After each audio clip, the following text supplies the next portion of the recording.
Dear all, my name is Sahil Sharma. In this video, I am going to cover the introduction to ARM programming. Along with that, we will be doing some coding for addition and subtraction of two 32-bit numbers. First, the introduction to ARM programming will be discussed. Then why we need ARM programming, assembly directives that are used in ARM programming will be covered, the registers that are available to us in ARM programming. Then by using Keil Microvision software, we will see how to open a new project and then adding our program in the project. Then I will be discussing three types of addition and subtraction. First type will be direct addressing mode, second type will be indirect addressing mode, third type will be using barrel shifter. During indirect addressing mode, we will need some values to be edited at some memory location. I will tell you how to do that. Then I will show you the whole code for addition and subtraction with all the methods included in it. Then we will do some coding and implementation part on the Keil Microvision software. ARM is Advanced RISC Machine. ARM7 is a 32-bit RISC processor architecture developed by ARM Corporation. ARM instruction set has following features. We can use load and store architecture. 32-bit instructions are available. For data, we have three options: 8-bit data, 16-bit data, and 32-bit data. There are 32-bit addresses. Total of 37 registers are there, out of which 30 are general purpose register with 15 out of them as visible to us. 6 out of 37 are status registers, and 1 we have the program counter. Why do we need ARM programming? In older computers, address bus was 16-bit wide. Such microprocessors had a limitation of addressing up to 2^16 memory locations. But ARM processors have a 32-bit wide address bus. So ARM processor can address up to 2^32 memory locations. Earlier we had 8-bit wide data bus in the old computers, but ARM has a 32-bit wide data bus. So each location is a word which is of 4 bytes. For an ARM processor, the addressable capacity is 2^32 bytes. So total of 4 gigabytes of memory can be addressed. What are assembly directives? The directives allocate the space and in many cases define different types. Assembly directives are not instructions. So let's see what does these keywords mean. Area helps us in making a new block of data or code. There are two types of area which can be defined in our code. One is the block of data, the other area is the block of code. Entry: declare an entry point where the program execution starts. When the program execution starts, entry is the keyword which is searched for starting of execution. Align: align directive aligns the data or code to a particular memory boundary. DCB allocates one or more bytes of data. DCW allocates one or more half words of data. DCD allocates one or more words of 32 bits of data. Space directive is used for allocating 0 values in the block of memory with a particular size. Fill directive is used for allocating a block of memory and fill with a given value. EQU and RN. EQU gives a symbol name to the numeric constant. RN gives a symbol name to a register. Export and import. Export declares a symbol and make it referable by other source files. Import provides a symbol defined outside the current source file. Include /get. It helps in including a separate source file within the current source file. Proc declares the start of a procedure. Endp designate the end of a procedure. End designate the end of a source file. So these are the registers usable in ARM programming. There are 15 visible 32-bit general purpose registers. R0 to R14, R0 to R12 are the registers which can be used by the programmer by giving some values. SP is the stack pointer. LR R14 is the link register. LR link register holds the return address of a subroutine. PC. Program counter is not considered as a general purpose register. The program counter holds the next instruction to be executed. CPSR, current program status register. CPSR holds application program status register flags, the current processor mode, interrupt disable flags, current procedure state, endianness state. Endianness state may be big endian, little endian. Execution state bits for the IT block. SPSR. SPSR means saved program status register. The SPSR is used to store the current value of the CPSR when an exception is taken so that it can be restored after handling the exception. So when some exception occurs, the current value of CPSR goes into SPSR and it can be called back after the exception has been handled. When you want to open a new project with the legacy device database, the steps are as follows. Initially when you open the Microvision software, it will look something like this. You have to click on project, then new Vision project, because we want to add a new project. In the default folder, we can save the project with any name, so I have kept the project name as ARM and then click. After we click save, we will be asked which device we want to use. So I have selected legacy device database. Then we have to select the ARM7 big endian, then click OK. In the project tab, we can see that project name is ARM, target 1 and source group are the blank folders. So we have created our new project. After the project has been created, now we want to add a program in our project. Suppose we have saved our program with the name add subdirect indirect .asm. .asm and .s both are valid extension names of the ARM program. ASM means assembly. In order to add a program in the project, you would have to double click this source group 1 part. After double clicking, you will be taken here. So at this place you have to select the program whichever you want to import. After clicking the program name, we will click add button. So adding this takes us here. In the source group 1 we have got our program imported. So this is how we add a program in our project. Now I am going to discuss the first technique to do addition and subtraction. The technique is by using direct addressing. So what does direct addressing mode means?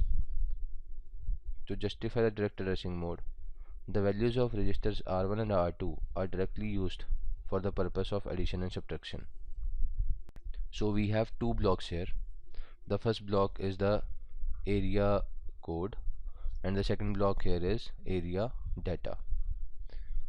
Now the indentation matters here. So you would see that the space is constant at these places. So this is known as indentation. And all the labels here, entry is a label,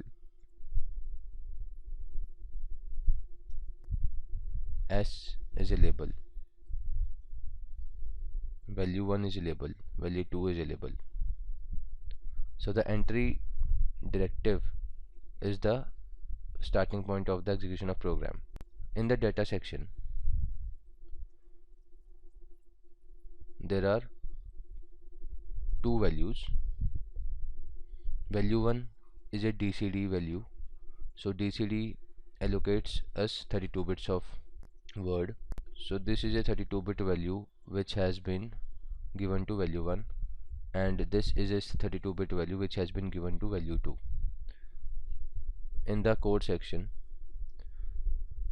this statement LDR R1 comma value 1 means that we have given R1 a value of 90H and R2 we have a given value of 94H. When we say add R3 comma R1 comma R2, this means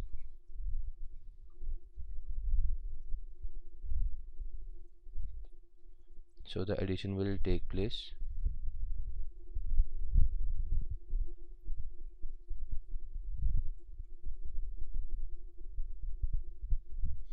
as this is a hexadecimal addition. 9 plus 9 means 18.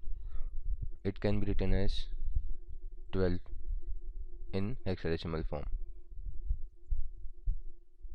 So the answer of addition is 124H.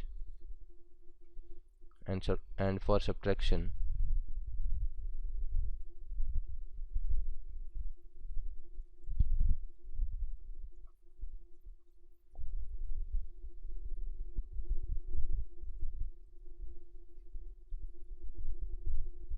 carry will be taken by the 0, so this will become 16. 16 minus 4 is 12, so 12 can be written as C in hexadecimal, and this will be left with 8, so even this will be needing some borrow, so that this part will become 16 plus 8, which is 24. 24 minus 9 is 15, which means F, and all the corresponding values will become F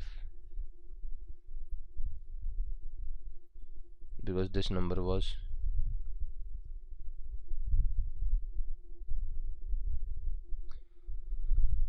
so the answer is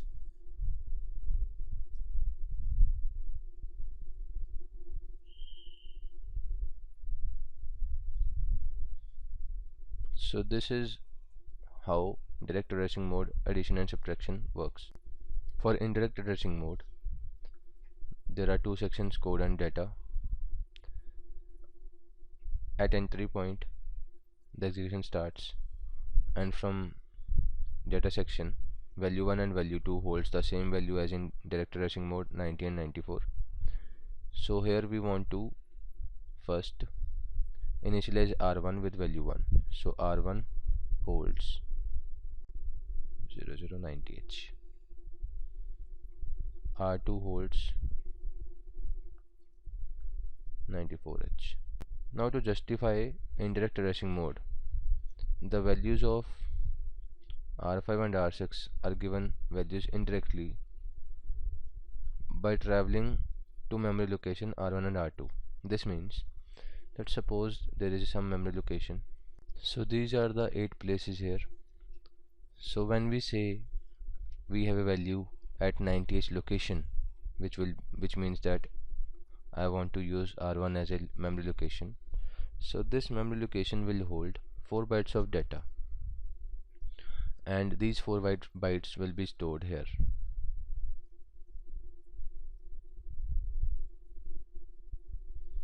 So suppose I have value of 10 here, and at 94H location, that is R2, I have value 20. So these values will be used for addition purpose. So R7 will become 10 plus 20H, which means 30H, and R8 will become 10 minus 20H.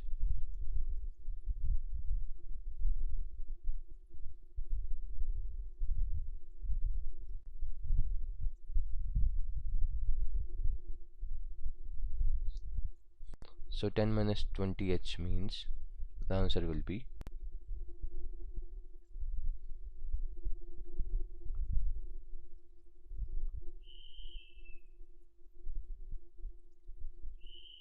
well, here we saw that I took 4 bytes of value at 90H as 10, and here we saw I took value of 20 at 94H. Now we should learn how to do this in our memory. So how to edit value at a memory location? So when you have saved your program, click on build. This build will check for the errors. So if there are no errors, then we can click on the start and stop debug session button. So when we click this debug session button, it will ask for the evaluation mode with a code size limit of 32K. You have to click OK. When you enter the debug mode, click on debug in the toolbar section and click memory map. So initially you will be shown with these locations. These currently mapped memory locations have execution and read permission. So now we want to add some map range here according to our memory which we want to use. So the memory location I want to edit was 90H and 94H. So it will come under this memory location range 0x00000 and 0x100000. So 00090 and 00094H will come between this range. So I want to give the read permission, write permission and execute permission. After clicking the map range button, you will see that these permissions have been updated and our values have been changed from in the current map section. After that, click close, and now we want to view our memory window. So I have taken memory 2 window, and in memory 2 initially my memory 2 window will be empty. I have to search for 0x90. So in the 0x so after searching for 0x90, these 4 values will be there. So the first value is the 87th byte, second value is the 88th byte, and similarly we will reach 90th byte. So if I want to update some value at 00000090H, then I have to change value in these 4 bytes. So I have changed here in the step 10 that 90H holds 10H and 94H holds 20H. Okay, now the third technique, addition and subtraction using barrel shifter. So there are two sections, code and data. Barrel shifter means that we want to use these commands: LSR logical shift right or LSL logical shift left. So what happens is, we have R1 with value of 90, we have R2 with value of 94H. When we write move statement R9, R1, LSR1, which means we have to logically shift right the value of R1 by location of 1 bit, and then the answer will be shifted to R9. So this means 90H is 1001 0000. Want to right shift the value of R1 by 1 location. This means the answer will be 0100 1000. So this is 4, this is 8. So my R9 will hold 48H, and in case of R10, the R2 value has to be logically shift left by 1 location. So my R2 is initially 94, logically shift left by 1 location, it means the value will be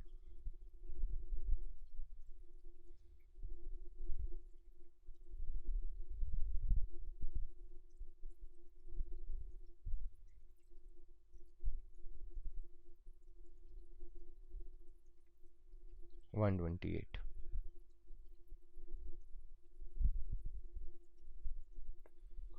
So when we add R9 and R10 and save value in R11, R11 will hold value of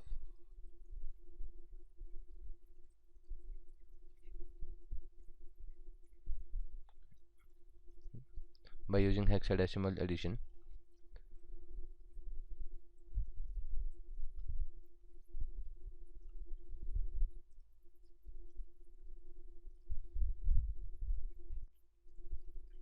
R11 will hold 170H,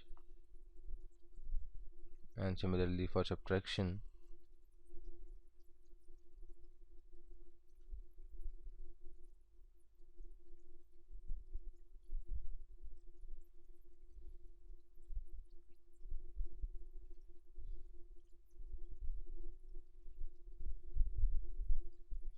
sixteen will come.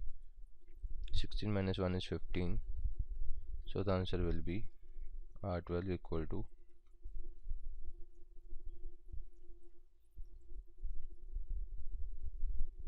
this.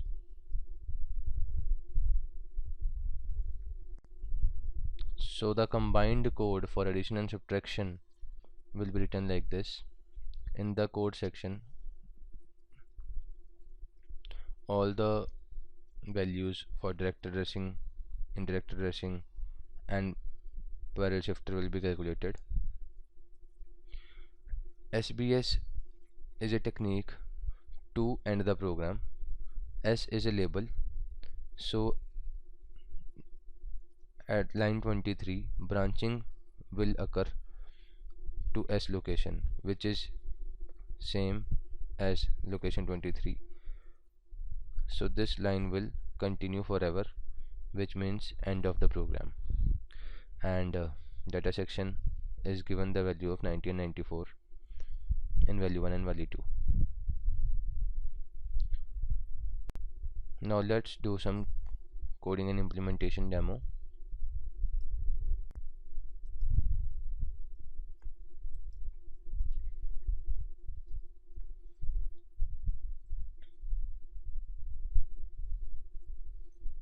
Now I am going to continue the implementation part.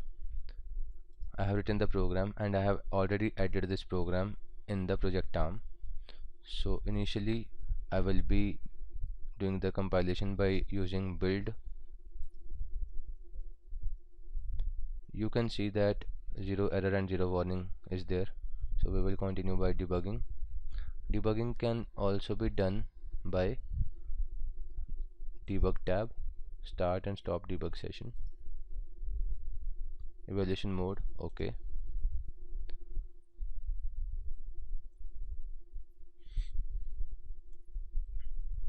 So I have already opened memory 2 tab at this place, and I want to give the permission first at location 90 and 94H, because I know that I will be editing some value for the indirect mode. So let's give the permission at location 90 and 94. Go to memory map.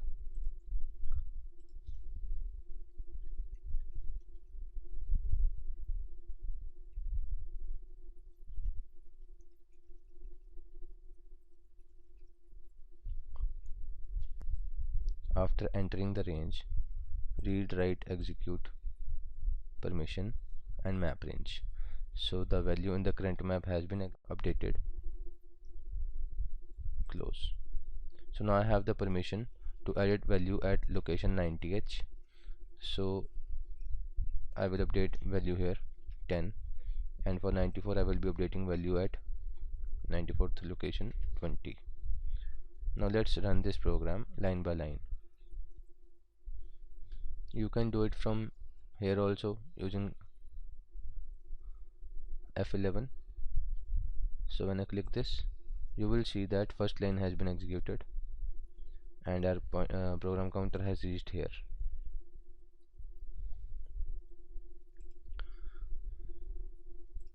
So R1 has value 1. Value 1 is 90. So you can see in the register section that R1 has 90 now. Executing next line. R2 has 94. Addition result is 124. Subtraction result is FFFFFC. Now then indirect addressing. R5 has value 10, which we updated in the memory section. R6 has value 20, we had updated at 94th location, value was given as 20. Addition is 30, subtraction is FFFFF0. Now when we execute the next line, we will be executing next 4 lines for barrel shifter mode. R9 is 48, R10 is 128. Addition takes us to 170, subtraction takes us to FFFF20.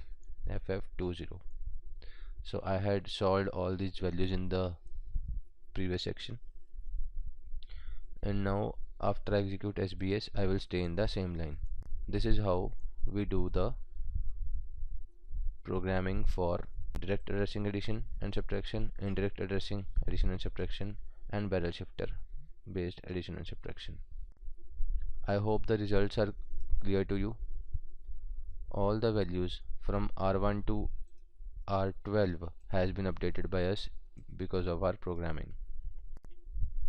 Thank you for watching.